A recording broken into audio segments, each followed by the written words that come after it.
when you're raising your frequency is you start to see lots of synchronicities. You start to see that life is aligning for you. Life starts to feel easier. You're going to be in those high vibration emotions of love, acceptance, contentment, peace, joy. I'll have what she's having. Welcome to another edition of She Talks Confidence Podcast. Welcome back. This is the She Talks Confidence podcast. It's Tony once again, and such a delighted feeling that I have today because of my very special guest, Brandi Hudson. Brandi, how are you? I'm doing amazing. How are you today, Tony? I'm doing great. I'm looking for my pen because I'm going to take a lot of notes. I'm going to read a little bit about Brandi. She is a performance coach and a speaker, and she's dedicated to empowering individuals to live the life of their dreams. You come from a executive background, right? Professional background? You've got 20 years of experience in corporate leadership, and that rolled into finding your true calling, which is guiding high-achieving women to unlock their full potential, achieve peak performance, and cultivate authentic happiness. She has developed her own proprietary approach. It's called the BASE approach, BASE, beliefs, alignment, self-awareness, and emotional resilience. And you help women shift their realities by spending the majority of their time in high vibrational emotions, allowing them to more easily align with their inherent potential. I love that line because it is so true, isn't it?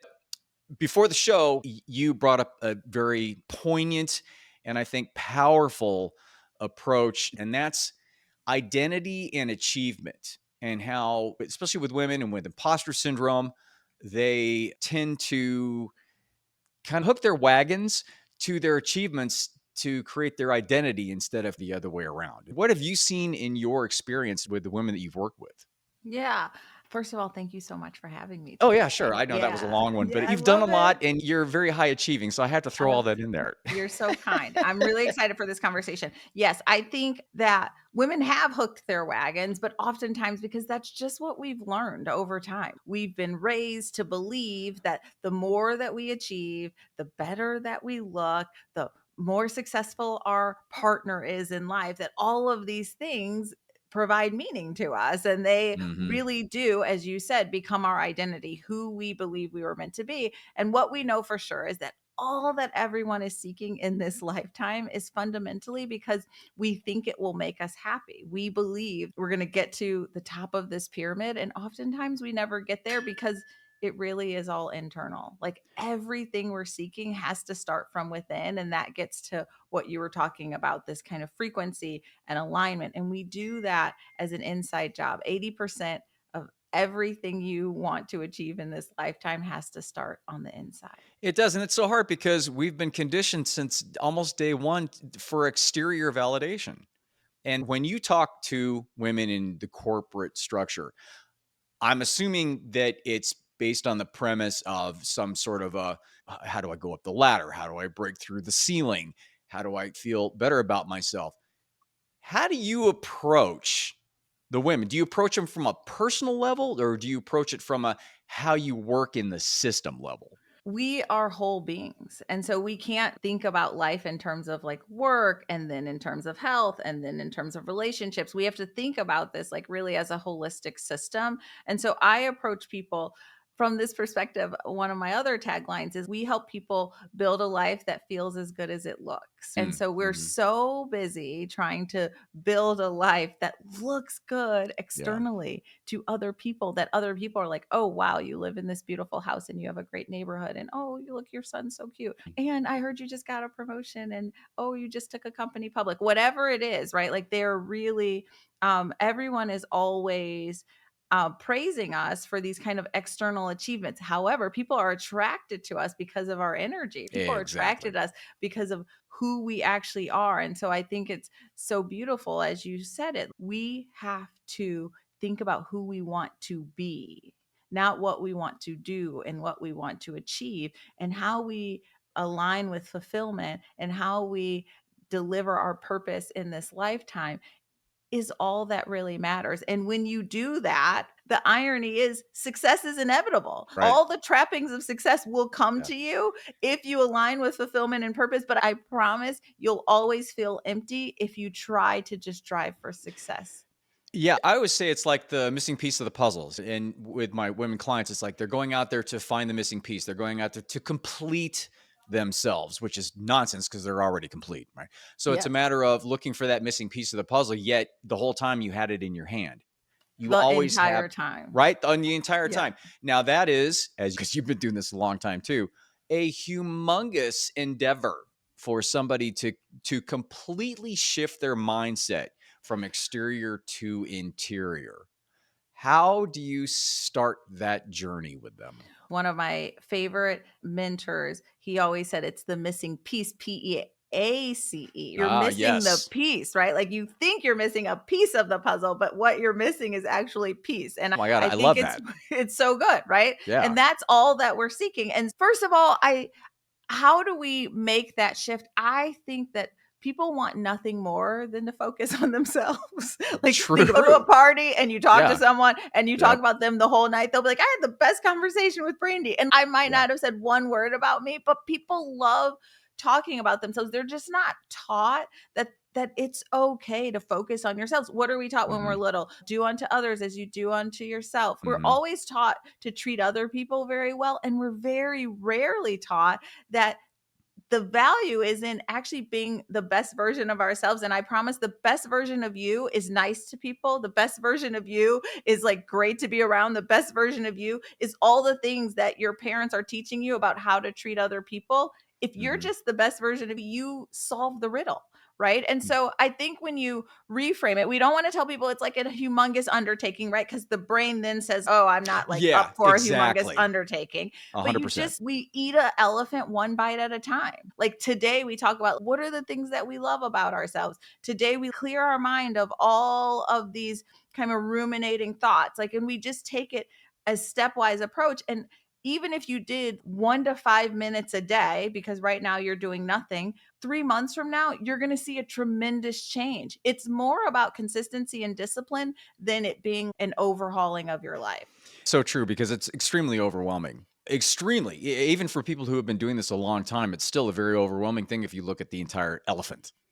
If you have a woman or if you talk to a group and they want to implement the first basic step of just stepping out and starting this process, do you have any particular approach that you take with them? Sometimes self-help and self-care, all of these things can be very expensive. So I like to share with people 3 things that you can do for free to change your life. And Free these is a good 3 price. free, Yes. it's my favorite price actually. My Right? all-time favorite price is free, Uh-huh. or as I say, complimentary. So Yeah.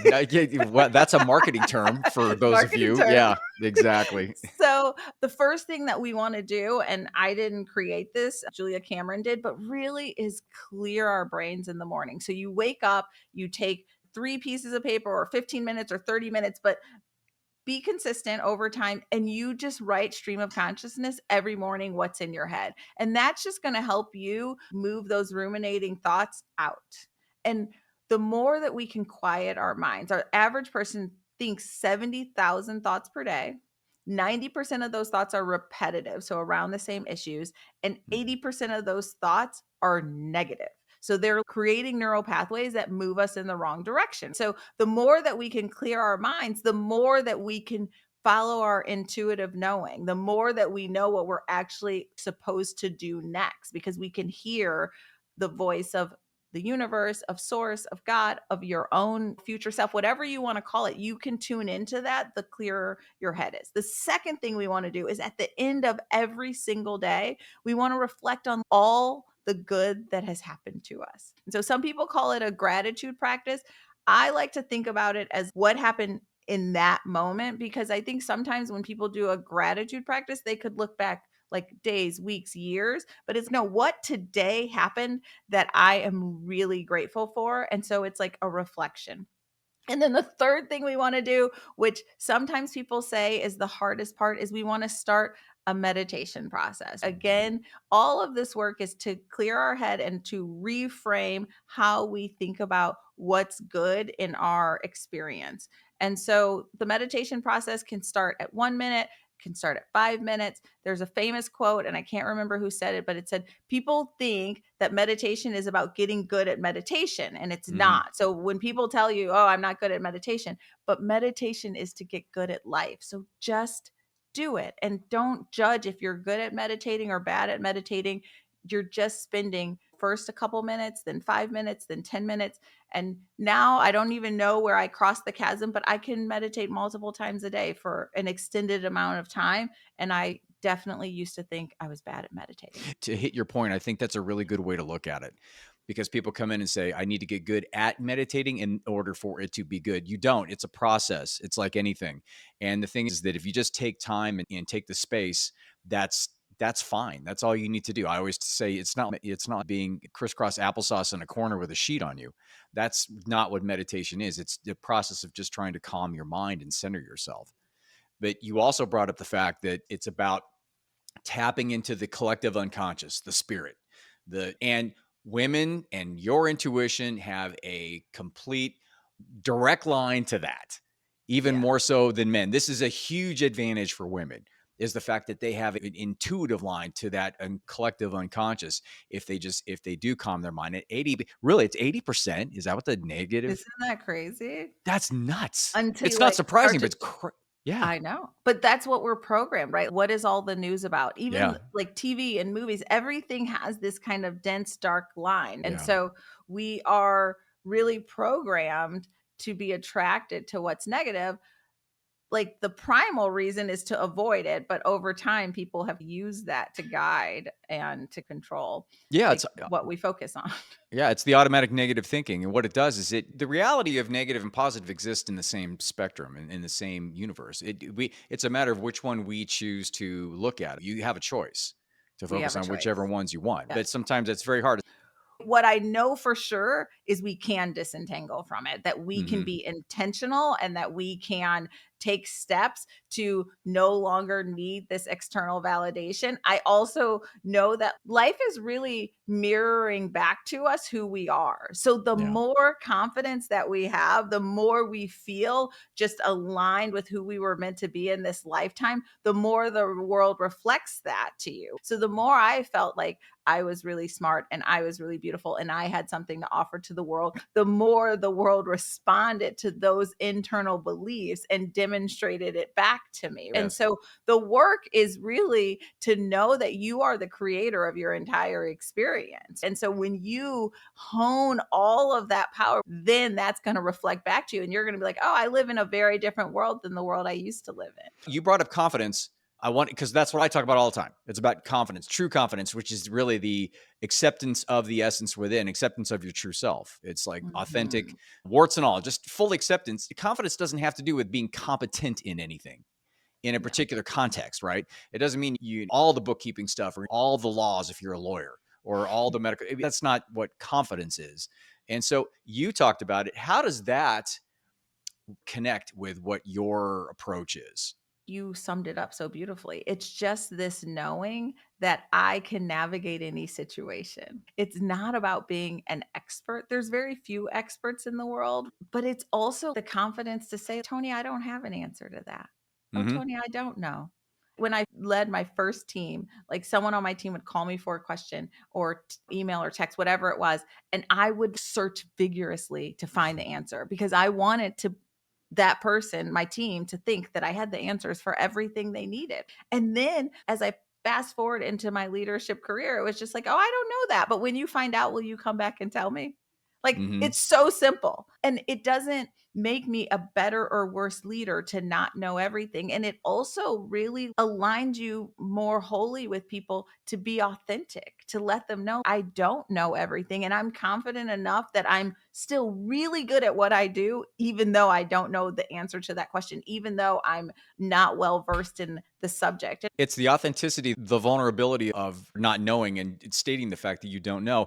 That's a double whammy. Not only are you being authentic and that vibe is thrown out there, it gives permission for your direct reports or the people around you also to be authentic in terms of where they're at. And once you get that baseline set, especially in a business environment, I found that's where productivity happens because you can start from that place instead of somebody leading you the wrong way and having to correct later on. Absolutely. And what we know for sure is vulnerability and authenticity are the highest forms of self confidence. You have to have a lot of confidence to show your vulnerabilities to other people. It always fascinates me how somebody gets to where you're at, because it's a very elevated to where you can help other people and mentor other women. How did you get there? I've always been obsessed with human potential since I was a little girl. I've read about it and studied. I've read at this point thousands and thousands of books about how we align with who we're meant to be in this lifetime. And I've added peacefully. How do we peacefully align with who we're meant to be? I was born and raised in Detroit to teenage parents, and they had a lot to prove. And so they really wanted me to be on paper successful. So it was like the best schools, and I was on the all school board, and I was Students Against Drunk Driving and captain of the basketball and track team. And I had to go to best colleges, and I tried out for the Olympics, and then I had to go to business school, and I had to be a director by a certain age and a VP. My parents never stopped with putting in kind of these timelines and metrics they wanted me to hit, and I hit them Mm. all. Like I really did. And you step back and you realize at some point in your life that all of these things didn't give you the joy that you thought you would get with them. It's not the money, it's not the neighborhood, it's not the car, it's not the husband, it's not the kid. And then suddenly you're thinking to yourself, but what is it? And I think what I'm really grateful for is all that success really did teach me that I could be successful at whatever I endeavored on. So I Yeah. was like, okay, I'm going to get really happy and I'm going to Yeah. figure out what all the things that will really make me happy are. Mhm. And because I just always get it done, I embarked on that endeavor instead. And I just had never done it. And when I did it, I was like, oh, this is about creating coherence. This is about healing your nervous system. This is about looking back at all the things that have happened to you and ultimately for you to shape who you are today. And then really harnessing that. And that's how I came up with my framework first for myself. And then people just started reaching out to me and saying, hey, I want some of what you're having, because they saw this shift. I went from someone who had a lot of success on paper, but had a lot of friction in her life. Like every promotion I felt was a challenge. I was sitting at the table and I would say something and someone else would repeat it. And I was like, I just said that. There were all of these things. Uh-huh. And then you realize that again, it's a reflection of yourself. And I don't ever absolve bad actors. There are absolutely bad actors in the world, but there are ways that we can distance ourselves from them by creating our own boundaries, by elevating our frequency so that they're just not resonant with us. And that's just the work I did. So speaking of the frequency and elevating frequency, what is that? And is it something that you can feel when it happens, or what's the concept of that? Oh, I love that question. So my whole framework is based, and it's because I believe it's foundational to building a life that you love. So the B is about beliefs, and you've all heard about limiting beliefs. We could go deep on it, and perhaps we can another time. But the A really is about alignment. That is about the frequency that you're on, what you're resonant with. You can think about it like tuning a piano. When you tune the piano, you tune every key to be resonant with the tuner. Mhm. And how do we know that we are raising our frequency? You're going to start seeing it in little ways. For me, I always get a parking spot. Why? Because I like, and it is, I live in San Francisco. So that is Oh actually man, like big that's a feat. And undertaking. oh, This is a feat. huge. And Yes. people joke with me, and I Yeah. don't come after me, San Francisco, but I rarely pay for parking because I get a little voice if I need to put money in the meter. So what you Yeah. start to see when you're raising your frequency is you start to see lots of synchronicities. You start to see that life is aligning for you. Life starts to feel easier. You're going to be in those high vibration emotions of love, acceptance, contentment, peace, joy. You're going to feel those emotions more often than not. You're not going to be as easily triggered as you used to be. Things won't frustrate you. You're going to look through the lens of this is happening for me, not this is happening to me. When you're at a higher frequency, you're going to start to see the world differently. You're going to have compassion for people that you used to not have compassion for. You're going to see yourself in the faults of others instead of just judging them. You're going to be like, oh, I used to be that way, or I have been that way. Maybe I was that way yesterday. And all of these things are going to let you know that you are vibrating at an even higher level than you used to. And most importantly, you're going to love it there. You're going to be like, oh, I want to live in this place of ease, this place where I feel magnetic, this place where I feel magical, where things are drawn to me. And that is each of our birthright. That is where we are meant to live. We aren't meant to live in this place of struggle and frustration and friction. That's not where we're supposed to be. Those things come for one purpose only, Tony. They come to tell us we're off track. Just Hmm. the way that when you have pain in your body, you're like, oh, something's wrong. I'm in pain. I should adjust this. I should go to the doctor. I should figure out why I'm in pain. When you're in those dense emotions, fear, shame, worry, anxiety, those emotions are coming to tell you that like you've lowered your frequency, there is something that isn't right, and there's something in you, not someone else, something in Hmm. you that needs to shift so that you can raise your frequency again to be resonant Hmm. with the things that you want. And when we don't focus on raising our frequency, we can still have on paper a life that looks good, but it's going to be like pushing a boulder up a mountain. It's going to be Hmm. a really tricky journey. I have a very good friend of mine who got let go from a job, and she spent 2 or 3 days really beating herself up for getting let go. And my approach to her, I was saying, your identity is not a failure. That's something that happens. It's out of your control. That goes back to my stoic thing. And if you were approached with a friend of yours that went through something like that, what would be your approach to get them back on track? Yeah, I recently had a friend who had a tricky situation happen to her around work. And the first thing I tell everyone is to sit really still and just breathe. Let's not lean into the situation of it as a first step. That breath, that space helps distance yourself to your point of this isn't me.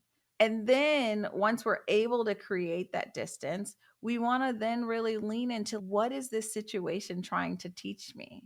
Like, what am I meant to learn from this? Sometimes we're let go from an organization because we weren't meant to be there in the first place. Yeah, Get exactly. back to this idea that everything is happening for me, not to me. It may not feel that way in the moment. And I don't want to be on this podcast today making it seem like every time, like immediately something bad happens to me, I'm able to be like, oh, this happened for me. We Yeah, want exactly. that place, right? Hmm. Hmm. So I still feel the totality of the human emotions, but I try as quickly as possible to alchemize and get to that point of, oh, there's a gift here. And I want to really understand what it is. Rarely have I ever met anyone who's, oh, this happened to me at this job that I loved beyond anything. I wanted to work Hmm. here for the rest of my life. So there was always this undercurrent of it not being a perfect fit. And so Hmm. this is oftentimes an, an opportunity that you might not have taken on your own, but we just want to seek to explore what is the gift in here and find one, two, or three gifts if you can, even amidst this fact of, oh, but how am I going to pay my bills? There's all these other real world things, but we want to Hmm. look as deeply as we can to find a gift. Because that's just as important as the real world stuff. Of course, your responsibilities are very important. And as a grown, mature, responsible adult, we Yeah. all need to do those things. But it's important also to look.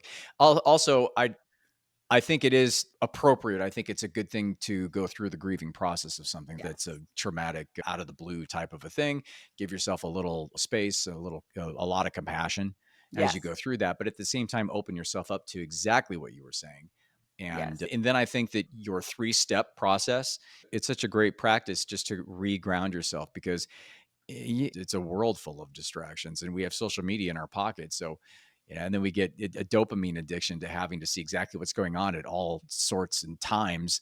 We're just driving ourselves nuts. We're seeing the density of the news with this artificially created social media, and there's really no Hmm. one living in the middle. So we're like, Yeah. who's like me? And in reality, everyone's more like you, and very few people are living at the highest ends of their life, and very all the time, and very few people are living at the lowest ends. But I want to just build on the one thing you said, because I don't want people to walk away with this idea that we're just going to be happy. So the Hmm. E in my process, the S is self-awareness. So it's just like always knowing where you are. But the E really is about emotional resilience. And that is this reminder that we do feel all of the emotions. And we oftentimes linger in the dense emotions because we don't let ourselves feel them. So when we are Mm. angry, be angry. When we are sad, be sad. Don't try to suppress it. Don't lean into this toxic positivity, because you can actually only get to the high frequency by truly being there. There's no fake it till you make it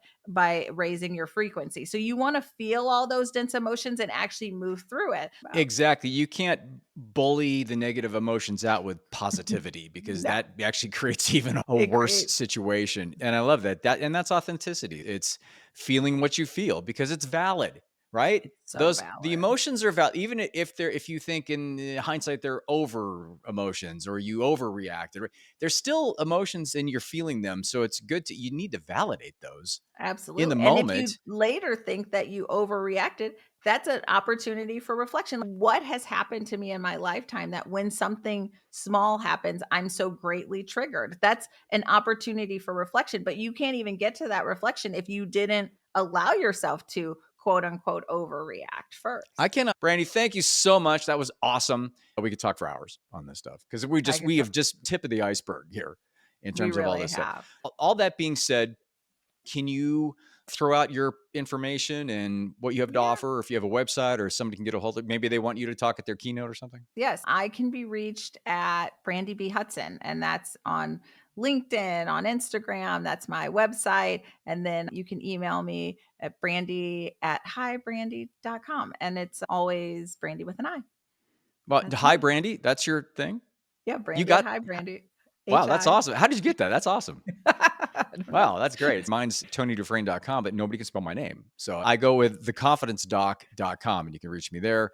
And if you have any comments or questions or you want to talk to me personally, like a coaching thing, I'll do 15, 20 minutes just to see if we fit. I'm more than willing to talk to anybody if you want to chat or whatever. So it's Tony at theconfidencedoc.com. I hope things are good. And as usual, I will see you next week.